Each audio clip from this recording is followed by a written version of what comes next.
And now, Lifestyles Unlimited presents the Real Estate Investor Radio Show.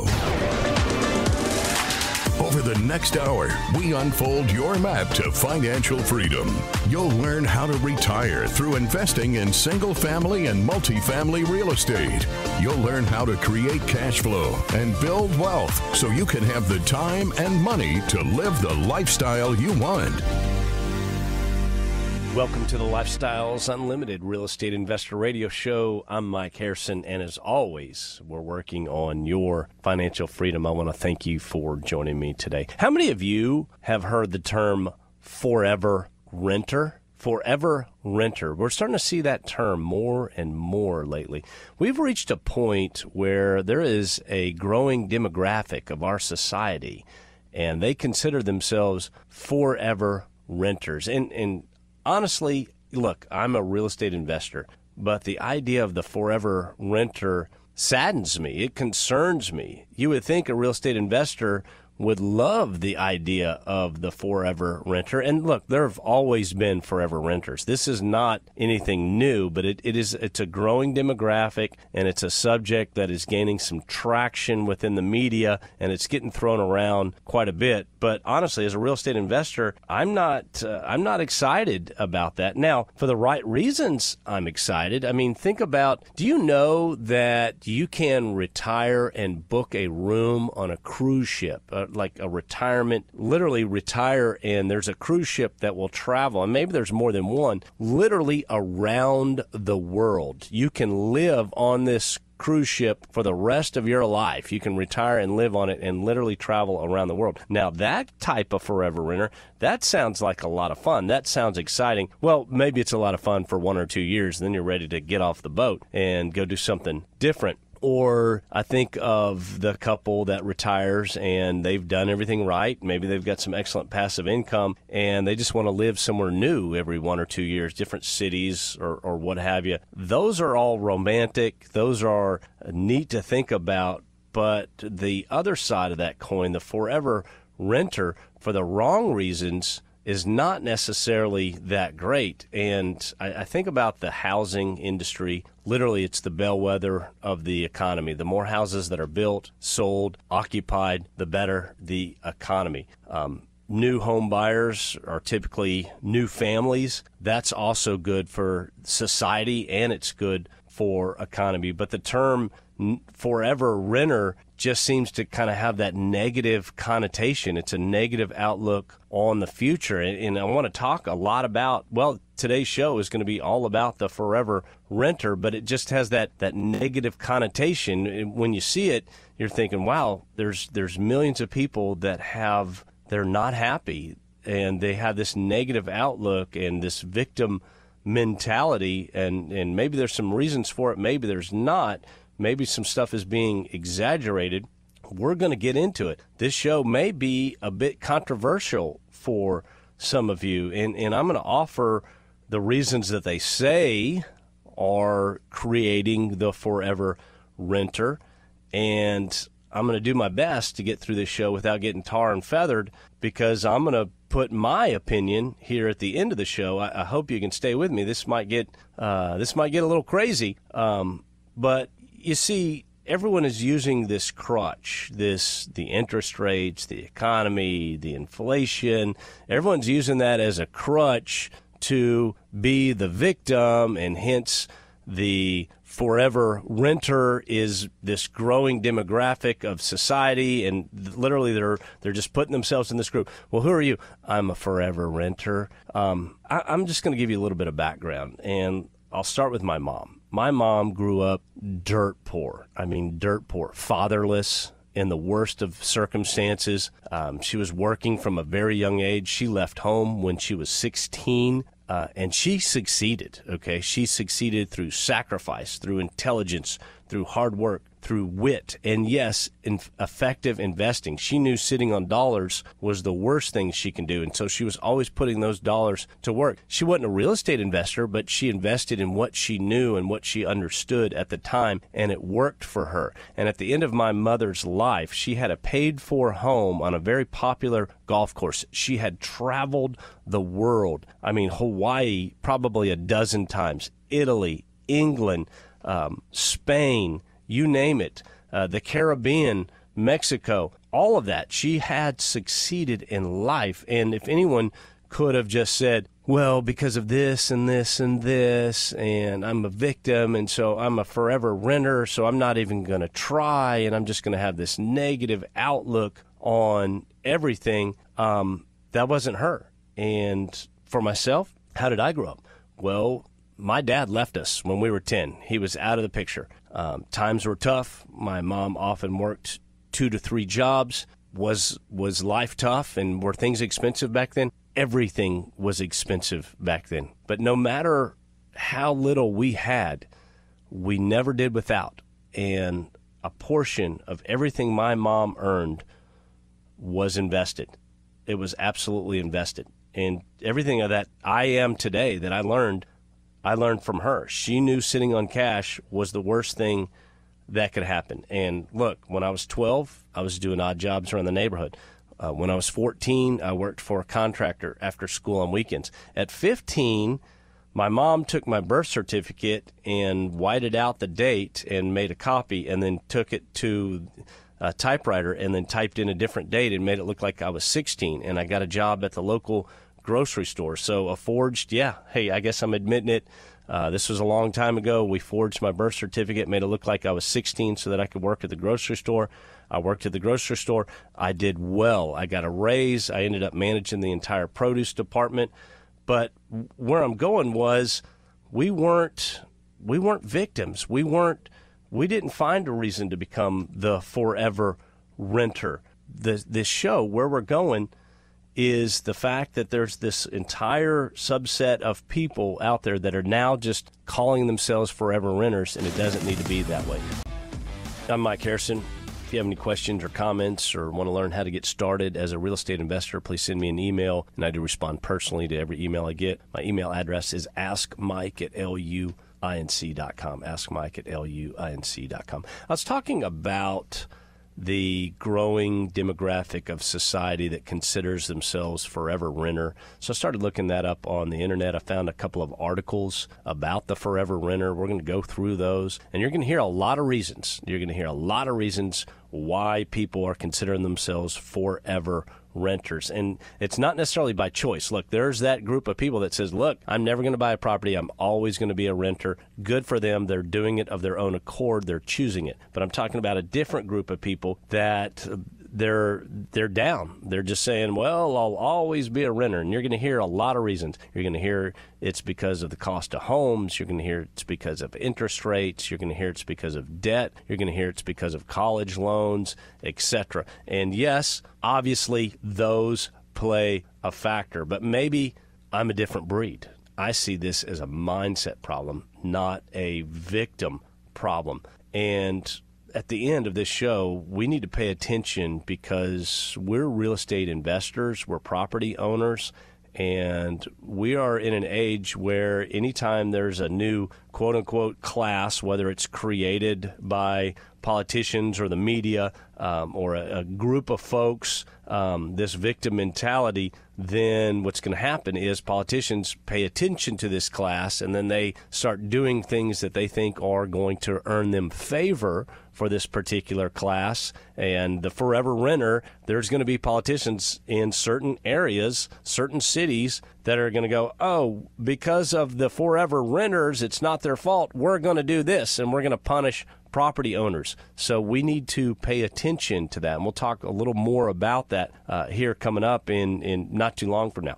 Now, let's talk about housing supply for a moment as we kind of paint this picture here. 2008 to 2010 put a lot of builders out of business, and a lot of people in the construction industry found other vocations. They found something else to do, right? You've got to feed the kids and take care of the family and pay the rent or pay the mortgage. And so they had to work elsewhere because of that housing, that downturn, essentially, and the economy shut down in a lot of ways. And we were just now kind of making up for that. But for the most part, we have not overcome the deficit in housing supply. And it started before 2008, 2010. That only added to it. There's all this pent-up demand for housing. There's not enough housing for all the people that want the housing. Now, I'm not talking about market conditions. I'm not saying people that can afford it. I'm just saying, in general, the housing supply is way less than demand. So what does that mean for people like myself or people like you, real estate investors? Are we adding to the housing supply as a real estate investor? For the most part, no. We're not new construction people. We're taking old housing. Maybe we're taking abandoned housing. Some of us are doing that, and in that sense fixing it, and they are adding to the housing supply. But for the most part, we're taking properties that are occupied. We're just fixing them, making them better, best product, best price, and then putting a new resident in that property. So we're really not adding to the housing supply. And the same, whether you're single family or even our method on apartment investing, we're not necessarily adding a gain in total units. We're just making what we have better. We're making the management better. We're making the property better. We're making the asset better. We're fixing what is broken. And there's a lot of builders that aren't adding to the supply either. If you think about it, there's a lot of builders that do the I guess, what are they called? The McMansions, right? McMansions. They'll go into an area that's being gentrified, and they'll buy the older property, the 1960, 50, 40 build, and they'll scrape it, and then they build the brand new, $600, $700, $800, $900 million property.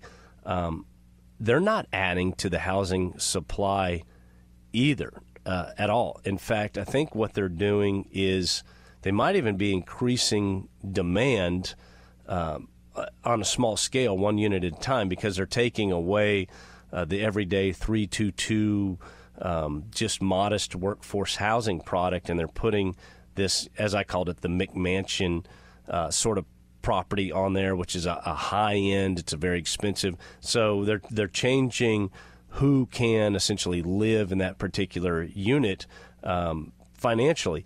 So I guess what I'm saying, I'm telling you all that to tell you this. I see no reason at all, nothing on the horizon in the near term or the long term that tells me that the demand for clean, functional places to live is decreasing in any way. Nothing. It is, the demand is there. If you have a good product in a good neighborhood and it's priced fairly with the other properties around it in that neighborhood, there will always be demand for that property. Always. There should be no concern whatsoever that if you're becoming a real estate investor, that you're not going to have a customer for that property. If it's best product, best price, clean and functional in a decent neighborhood, you're going to be just fine. Do your homework, find that, and invest it. And that's the long-term outlook. I mean, it's looking great for real estate investors. Now, to the forever renters, a couple articles that I looked up on this, and again, you would think this is super exciting for us as real estate investors, and it's not. I don't want someone to have a dull outlook on life. If you want to be a forever renter for whatever reason, and you choose that of your own free will and accord, good for you. More power to you.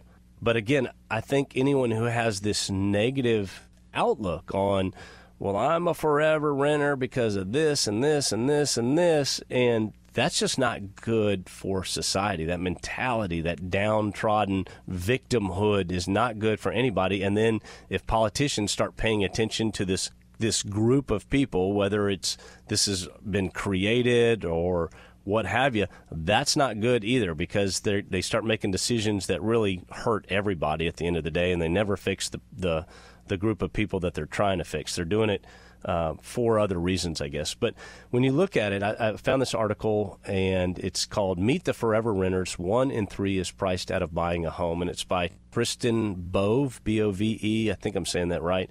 April 7th of 2022. He says the forever renter is a millennial. He says that 1 in 5 plan to rent forever. he says that the fact that they're delaying the home purchase, initially it was a lifestyle, right? Young 20s, of course I'm going to rent.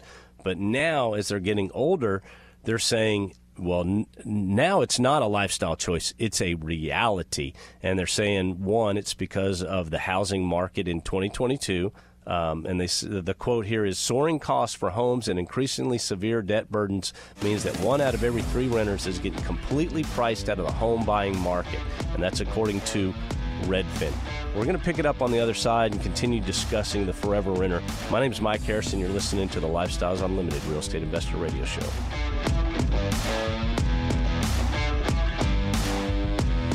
Got questions? Call Lifestyles Unlimited at 855-497-4335. The Real Estate Investor Radio Show continues next. We went from 100% live to 100% virtual. And the funny thing is that nobody wants to go back to work now they work from home, right? So now my members are like, well, Del, we want to keep those virtual things open because now I know all the people in Miami and I know all the people in Chicago. I know all the people now know each other from all over the country because of these virtual events. The free workshop, How to Retire in 5 Years or Less, is online. Go to lifestylesunlimitedworkshop.com.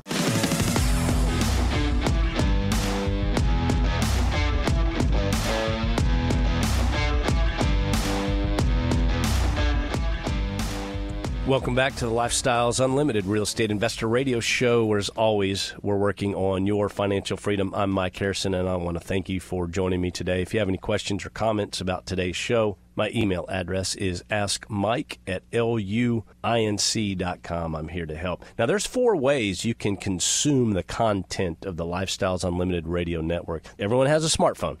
Go to your podcast app on the smartphone. Subscribe to the Lifestyles Unlimited Real Estate Investor Radio Show. It will load there automatically. You can catch us on your free time. If you're driving, just tooth it up to your car. I think everybody pretty much has a newer car where you can literally just live put it right in there and listen to it while you're driving. As always, you can find us on the Lifestyles Unlimited website. That's lifestylesunlimited.com. Click on the radio button. YouTube. We have our own YouTube channel, Lifestyles Unlimited. There's a ton of information on the YouTube channel. You can get lost there. And then the 4th way, literally just live stream us. If you know what radio station we're on at a certain time and you're not in your area or you're not in your car where you can pick that radio station up, then right there, your smartphone, go to that radio station's website, and it'll have a listen now, and you just click on that, and then there we are, live. Wherever you are in the world, you can take us with you.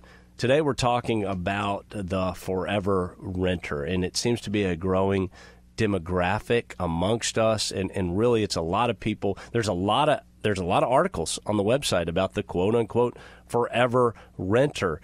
It's out there, and they're blaming everybody but themselves, and we're kind of unpeeling it. But in the article, essentially, the first article that I was reviewing, they say there's a lot of renters that want to buy a home, and I've mentioned just how tremendous demand really is out there. But it says they're stuck renting. It's simply too expensive to break into the housing market. And I will tell you this, if you look at the average number of years that somebody rents, look, most of us in our 20s were renters, right? You get out of whatever, you're getting into life at that young age, and you're a renter. And then at some point, you make that decision to become a homeowner. 65% of us are homeowners. And there's that average period of time that people are renters before they become homeowners. I think I bought my first home when I was 29, I want to say. Anyway, that time period for people is creeping up, okay? So that rent curve is continuing to trend up. So again, if you're interested in being a real estate investor, the horizon's looking great for us as real estate investors. I don't see any reason for housing prices to come down. I don't see any reason for the demand for people to live in clean, functional, best product, best price properties. I don't see any reason for that to come down. Again, I'm not trying to take advantage of anybody in any way, shape, or form. I think this is more of a mentality thing that people are told, you'll never be able to buy a home because of this, and this. And so they're just accepting that. And that's never been my style. If you caught the first segment, Told you some circumstances of how my mom grew up, of how I grew up, and everyone's pointing at all these other things, but no one's looking in the mirror and saying, hey, I'm going to do what I need to do to become a homeowner, if that's something that you want to do. So the number one reason that the most prominent factor standing in the way of home ownership for renters is debt. It's debt. It's credit card debt, student debt, whatever sort of debt is in the way. And so they say, I would buy a home if I didn't have all this debt. And so I'm going back, and maybe I'm being a hard you-know-what on this thing, but my thought is, well, then get out of debt. Quit putting stuff on the credit card. Why did you borrow all this money for college? Stop it. That's wrong. It's you talk about the real epidemic in the United States. It's not the Chinese flu. It's college debt is the real epidemic in here. And so literally the exact word, younger millennials are saddled with over $1.5 trillion in student loan debt. Yeah, student loan debt is terrible. Don't borrow money to go to college. The majority of millionaires I know do not have a college degree, okay? You can be very successful without that college degree. That's the pressure. And then if supposedly you're supposed to go to college so you can make more money. Well, if you're making more money, why do you have all this debt? Is it a lifestyle choice? I think so. It's not. You're not some victim, and stop calling yourself a victim. So, continuing on in the article, here's the statement that gives me the most concern. It says, the fact that buying a home is out of reach for so many Americans is a driver of inequality. Not owning a home means not benefiting from rising home values, one of the main ways to create and pass down generational wealth in this country. So there it is. Instead of blaming poor decisions and a lack of financial discipline, we're just calling it, it's you don't own a home because of inequality. Look, and I told you I was going to try to get through this show without getting tar and feathered. Here it is. Here's the statement. Financial discipline does not have a color. It does not have a race. It does not have a gender. It does not have a creed, a religion, a nationality. You either have and practice financial discipline or you don't. There was a time in my life when I used to sell hemoglobin out of my arm. They would put a 14-gauge needle in my arm for 2 hours, and they would suck the blood out of you, and they'd spin it on this machine, and then they'd pump the blood back in after they took all the white blood cells or whatever out of it, and then they'd hand me $20, and I would immediately go get something to eat, a large meal that I can take half of it home with me.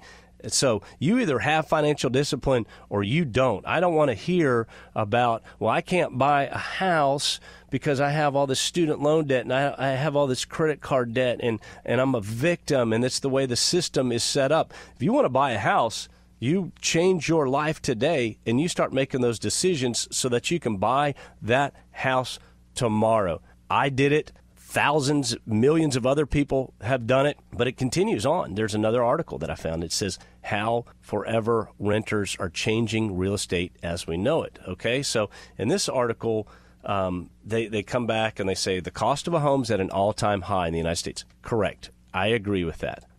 It says the median home price increased by 15% from last year. Yes, depending on the market. Some markets increased more than that. They increased more than 15%. It says millennials are currently the largest generation in terms of population size in the country. Yes. And it says the median age of a home buyer was 45 this year compared to 31 in 1981. So if we go back 40 years, the average age of a home buyer was 31.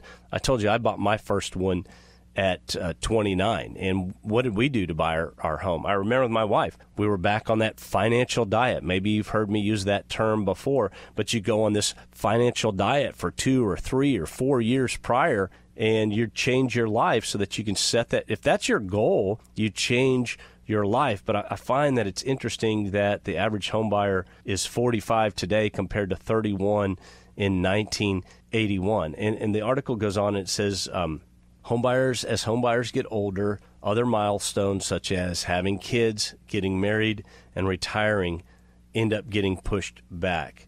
And that's not a good plan for society. 20% of millennials say that they plan to rent forever. They plan to be a forever renter. So they're looking at all this. But what else? What else has shifted since 1981?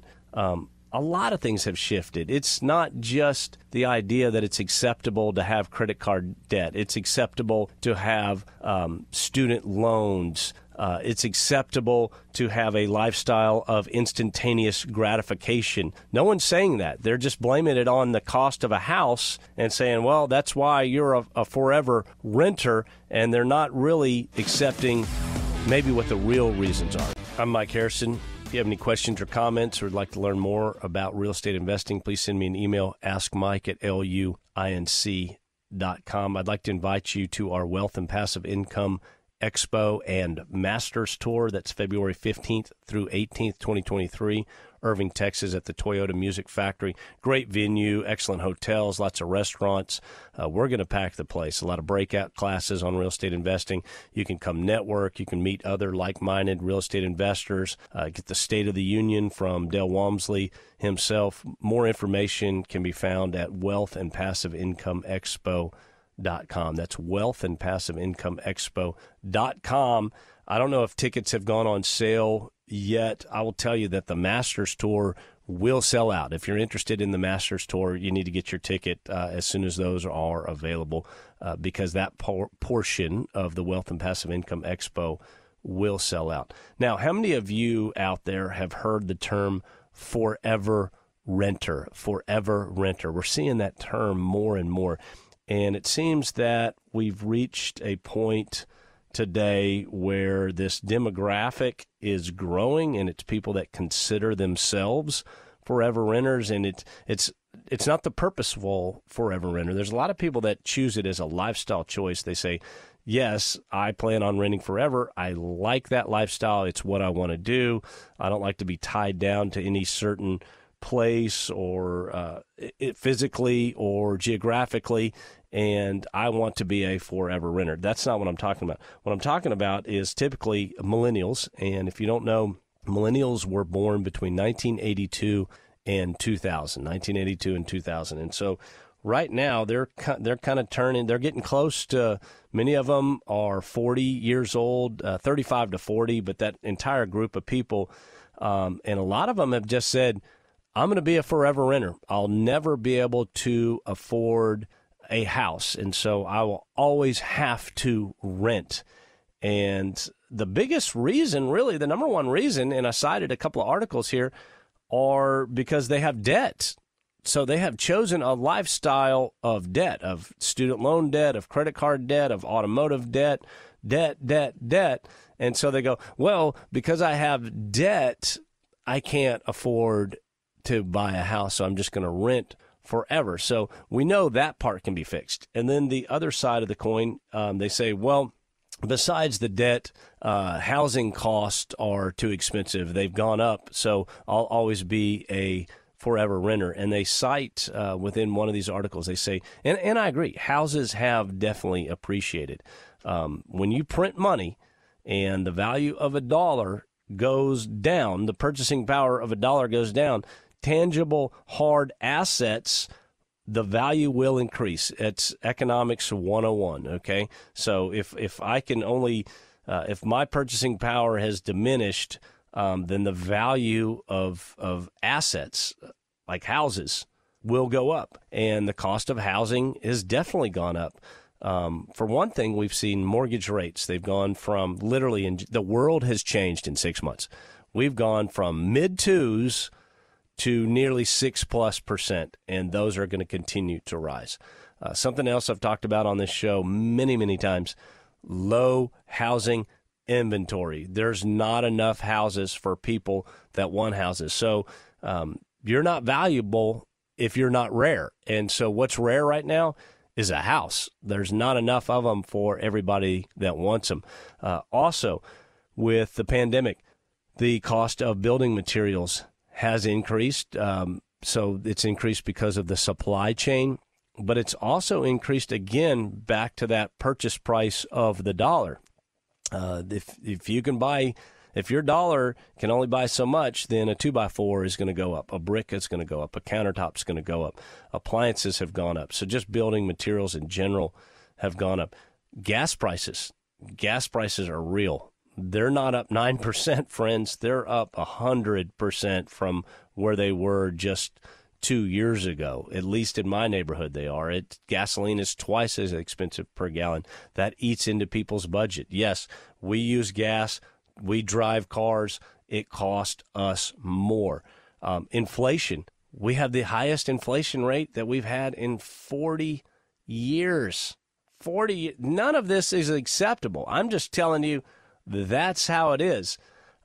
So that has, yes, the cost of housing has increased, but again, I look at it's a lifestyle decision. You either are going to do what you need to do to buy that house if that's something you want, or you're not. And a lot has changed. The average age of the homeowner now is 45 years old. I don't think that's necessarily good. In 1981, 40 years ago, it was 31, and so things are changing. What else is how else is forever renting, quote unquote, changing the industry? Well, there's a lot of people that are getting near that age of retirement, and they don't have the paid off mortgage. I don't think that's a bad thing. If you're going to give me money for 2.5%, and someone says, Harrison, how long would you have a loan for 2.5%? And I think my answer is forever. I would gladly borrow money from you for the rest of my life at 2.5%. But there's a lot of people that believe they live in this conventional world, and they've been told that, well, if you're going to retire, you need to have a paid off mortgage. No, you don't. You just need to have enough money coming in monthly to cover that mortgage. But they're listing that as a reason why there might be a forever renter. They don't have their mortgage paid off, and so they can't quote unquote essentially afford to retire. And if you've listened to this show for any amount of time, you don't need to afford to be retired. You need to create enough passive income to essentially retire, because retirement is not an age. It's not a bag of money. It's a financial condition. If I need $3,500 a month to handle all of my obligations, and I've created $4,000 a month in passive income, I can call myself retired. I can do what I want, when I want, where I want, whomever I want, on my terms. I am financially free. But they do cite the fact that more people are getting near the age of retirement, and they don't have the paid off mortgage. So that's a debate for, real estate investors. We see it quite a bit differently. Now, how else are these forever renters changing the industry? Well, if this is a growing demographic, that means demand, and there's not enough houses out there. What's going to happen? Supply and demand, right? Supply and demand. So the demand is obviously increasing because of this growing group of renters. And so as that, it means rental properties are in greater demand, and that's going to make them more valuable. Again, I don't see this changing anytime. What I do see changing, if there's going to be more renters, it means there's going to be more real estate owners out there, and it means that maybe some of the efficiencies of being a real estate owner will get better. It's already pretty easy. We can pretty much do everything online, push of the button. We can advertise a property. We can essentially do our background screening by having that resident go online. We can essentially show the property online. We can do everything we need at a touch of our fingers. I see a lot of that even getting simpler, right? It's going to become even more efficient, right? If you have all this demand for a certain type of product, then where does the competition increase? It increases in the ability to offer that product to the customer, right? So you're the real estate owner. You have a product, and you need to get it to your customer, and you need to essentially, how can we make that happen? How can we make this more efficient? it's becoming easier to be a real estate owner, and the demand will only increase that. There's an entire cottage industry that caters to real estate owners, and they help them in every way, shape, and form. There's management companies continue to grow on a day in and day out basis. Now, this group of people, this is what we need to be aware of as real estate owners, as real estate investors. This rental demand is going to increase if this group of people, just like the articles, these forever renters, is increasing. And if home building starts decrease, I'm starting to see some noise about builders not being confident. Again, that's just going to throw fuel on the fire. A prolonged recession, what is that going to do? That increases demand. So we have all these arrows pointing in the direction of demand for clean, functional housing. We have a growing demographic of people. We have home prices that are going to continue to rise. Eventually, politicians may take notice of this class, this quote-unquote forever renters, right? They always love to divide us up into little groups. You're this, you're that, you're this, you're that, you're that. You're a victim. You need to hate this group of people, and they put everybody against each other. And so politicians may take notice of the forever renter. I think they have in some areas, maybe some of the blue states especially. So as a real estate owner, as an investor, you need to be careful. You need to be aware of this. You need to be aware of where you're going to buy your property. I've given you all the reasons why being a real estate owner is a great thing. The future is very bright for real estate investors and owners. But understand what can get in the way could be politics. So know where your product is, best product, best price. And I want you to remember, it's not the money, it's the lifestyle. My name's Mike Harrison. I'll see you next week. The information and opinions you hear on the Lifestyles Unlimited Real Estate Investor Radio Show are those of the hosts, guests, and callers. The Lifestyles Unlimited Real Estate Investor Radio Show is for entertainment purposes only. Please consult a professional regarding your personal investment needs. Nothing presented constitutes an endorsement, recommendation, offer, or solicitation to buy or sell any product or security.